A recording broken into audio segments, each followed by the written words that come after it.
Welcome to Jesus Changes Everything, a daily podcast dedicated to providing a fresh look at the ancient and glorious truth that Jesus not only reigns, but is busy about the business of bringing all things under subjection, that celebrates the wonder and the glory that he has been given all authority in heaven and on earth.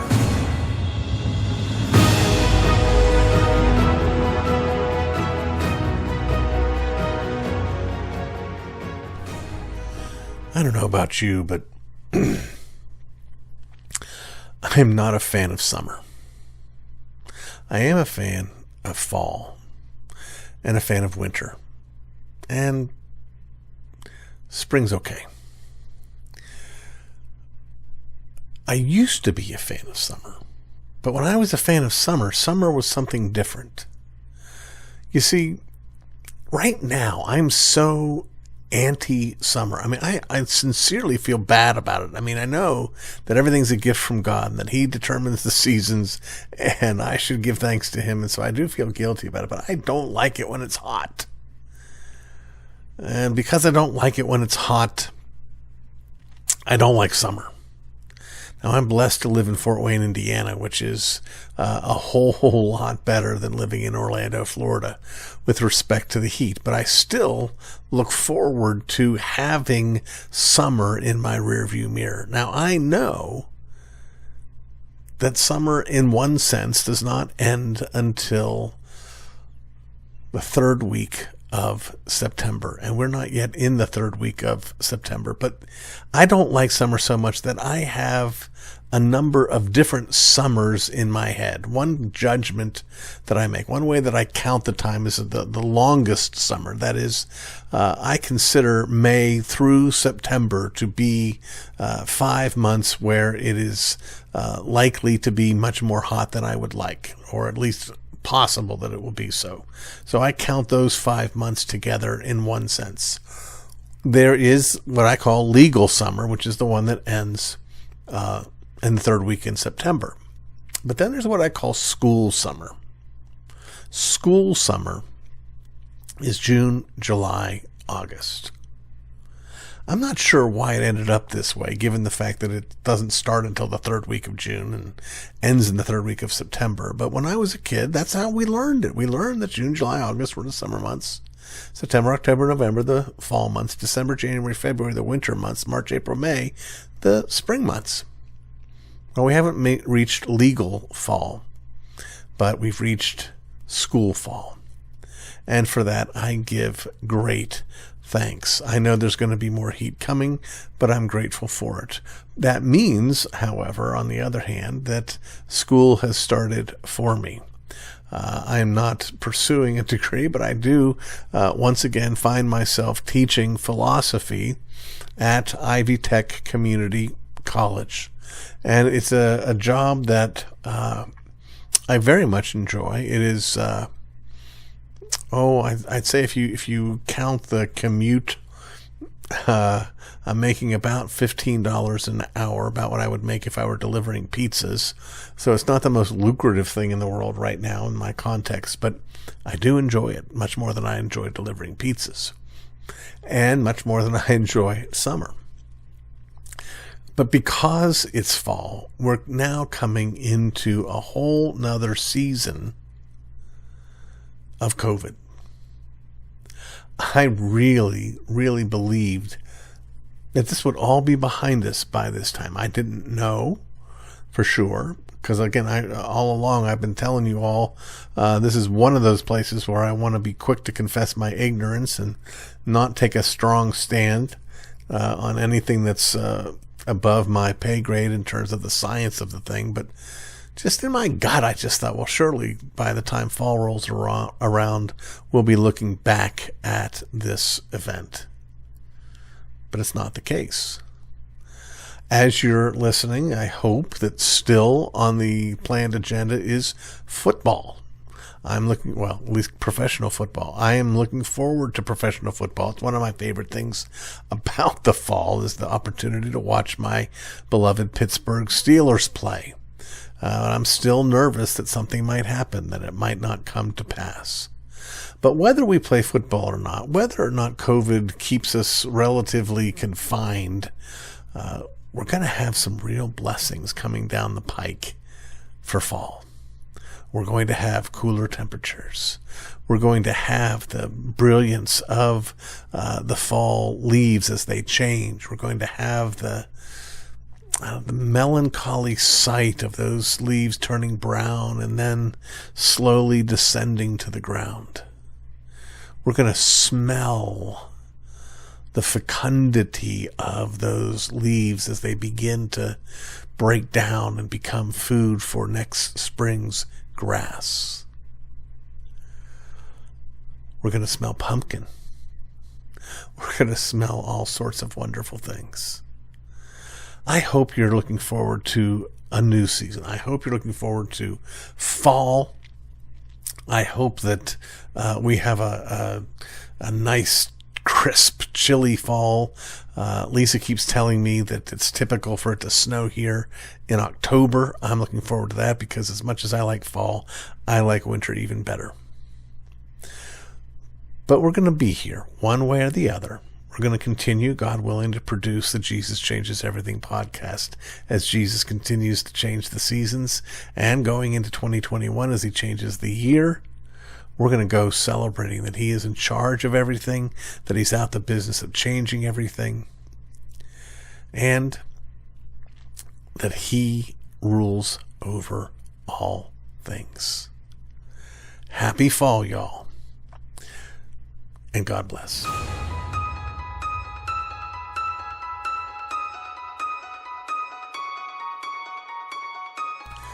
When I was a student in seminary, I had a really outstanding professor for all of my systematic theology classes. He was not only an engaging speaker and given to leading the class in conversation, and a method that he called dialecture, but even his exams were really profoundly helpful, because what he did is, and by the way, I followed this pattern pretty much ever since.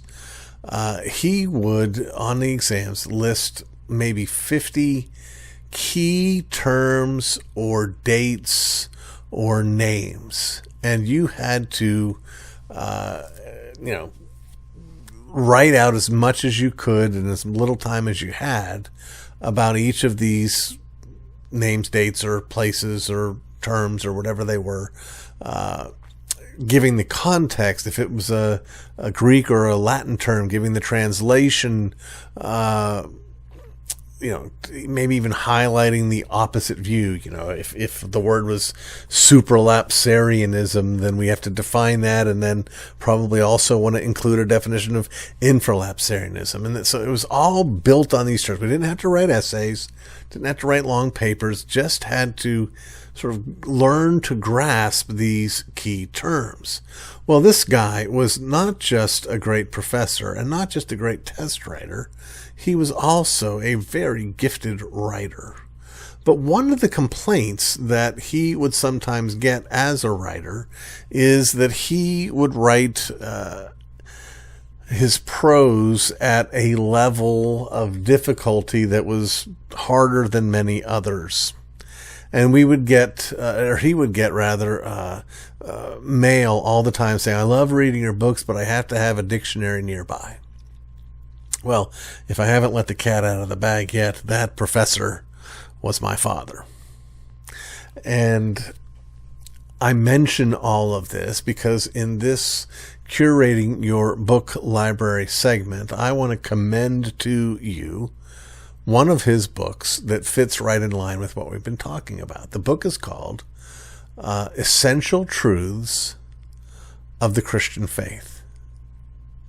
Now, I'm not sure how well this book has done, because it is it's in danger of, as Mark Studdick puts it in That Hideous Strength, falling between two stools.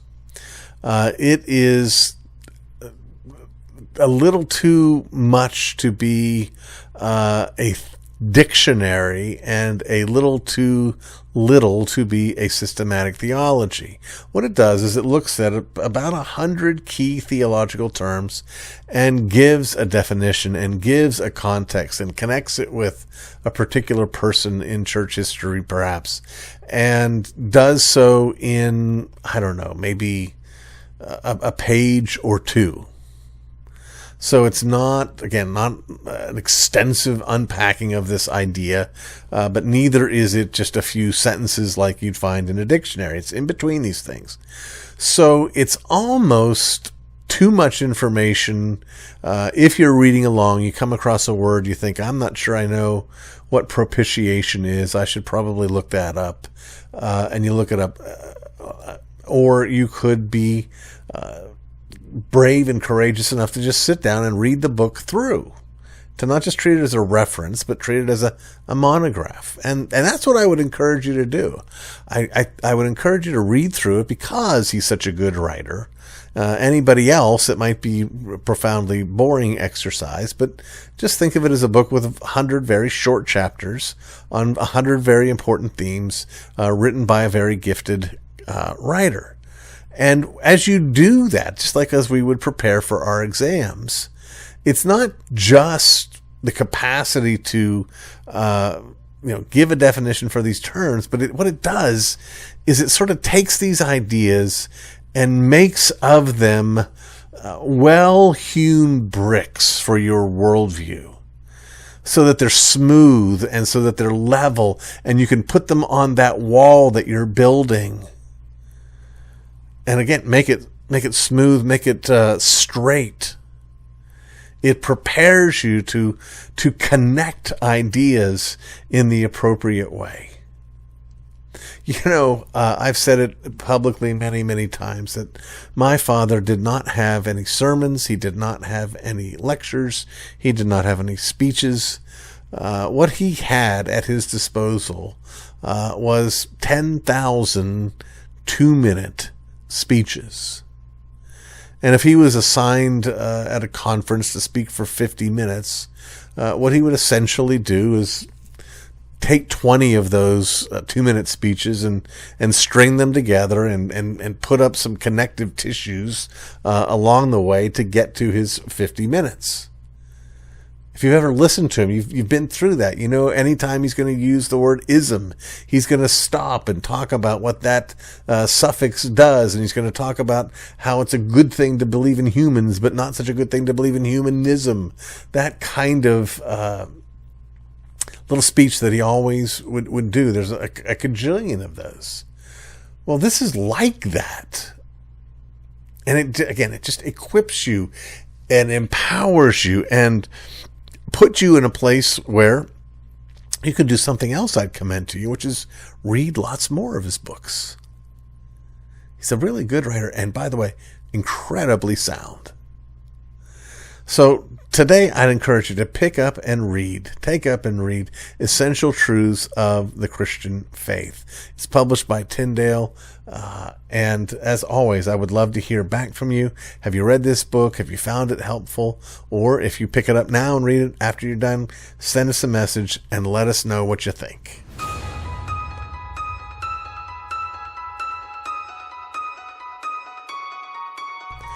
We come now to our second and final look at the 9th commandment. We are in the home stretch. I'm not sure how many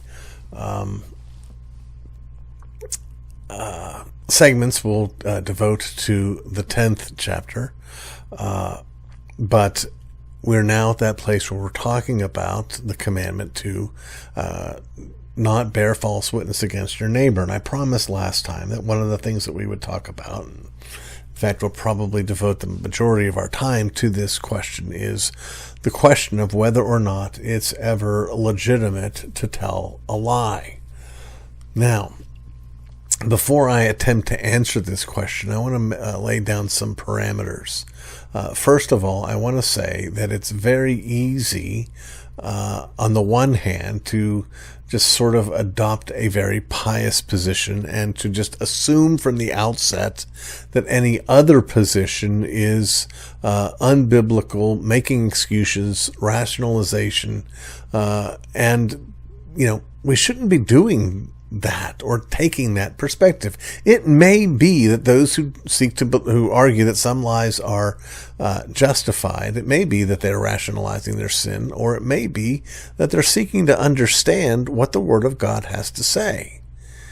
It's sort of like understanding the difference between a wrong interpretation of a text and a denial of the authority of the text.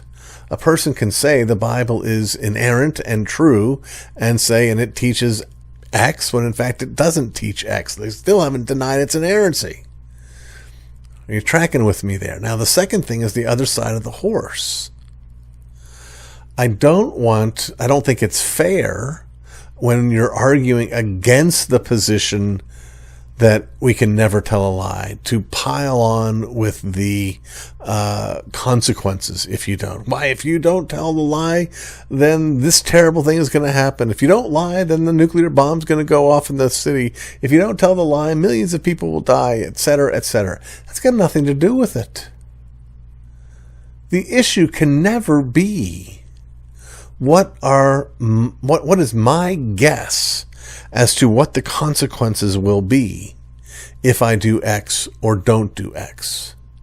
God doesn't ever ask us to make decisions based on what we predict will happen in the future. He asks us to believe Him, to trust Him, and to obey Him. So now on to the question. Is it ever just to lie?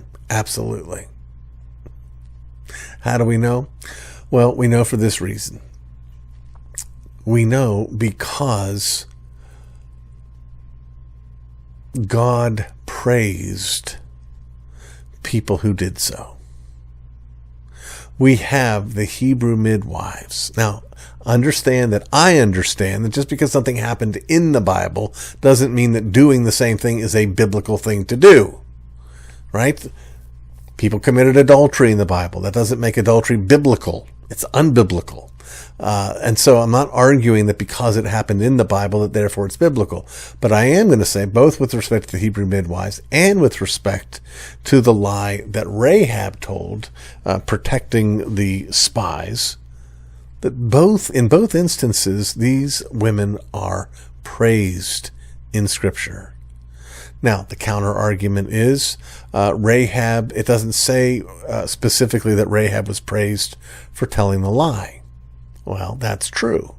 But there's not much else that Rahab did in the story. Well, but they'll say, but Rahab is praised because she changed sides. And there is where we come again to the point. I'm going to argue that when the Bible says do not bear false witness, it's telling us that we have an obligation to give the truth to whom the truth is due. But that the truth is not in all circumstances due to everyone who asks for it. Did you know that before D-Day, as preparations were being made for D-Day, the Germans were wondering, where's this invasion going to come from? Where are they going to leave the British Isles, and where are they going to land on the French coast? And they weren't sure where that was going to be. They didn't know if it was going to be at Dunkirk or it might be someplace else. Well, what the British did is they created a Potemkin military base, a fake military base made out of balloons, essentially, just blown up like jump houses, designed to look from the sky, from aerial reconnaissance, like an army base with airplanes and soldiers and all that way up north from where they were intending to go. And in response to that, the Germans established the bulk of their defenses across from that spot. That wasn't true that they were coming from there, and they were trying to communicate to the Germans that they were coming from there. But the Germans were not due the truth from the Allies. Which means, by the way, that when Rahab switches sides, affirms her loyalty to God's people and against the people of Jericho, she doesn't owe the truth to those guards. So, are there circumstances? Yes. Are they common? No, they're not common. They're not common at all. Generally speaking, the people that we're talking to are due the truth. But in certain circumstances, again, not because of the consequences, but when you are at war with the enemy, you do not have an obligation to tell the truth. When you go all in, when you've got a pair of twos, you are communicating to everyone around the table, I've got a good hand. Because you want them to believe you've got a good hand so that they'll fold and you'll take the pot. It's called bluffing. It's not dishonest. When you are lined up and you take a step to the right before you take a step to the left in order to run a slant route across the middle of the field, you are, in one sense, lying to the defensive back. But there's nothing wrong with that. You don't owe him the truth. Are you following this? Good. Now, let me just say before we close, I have no quarrel with people who have a different perspective. I'm not arguing that I'm 100% sure about what I'm saying, but I gave the argument. Let me know what you think. You've been listening to the Jesus Changes Everything podcast, a production of Dunamis Fellowship, the teaching outreach of Dr. R.C. Sproul Jr. If you've enjoyed this podcast, we encourage you to subscribe, which you can do at all the usual outlets, to tell your friends, and to spread the word. To learn more about the work of Dunamis Fellowship, please visit rcsproulJR.com and join us next time on Jesus Changes Everything.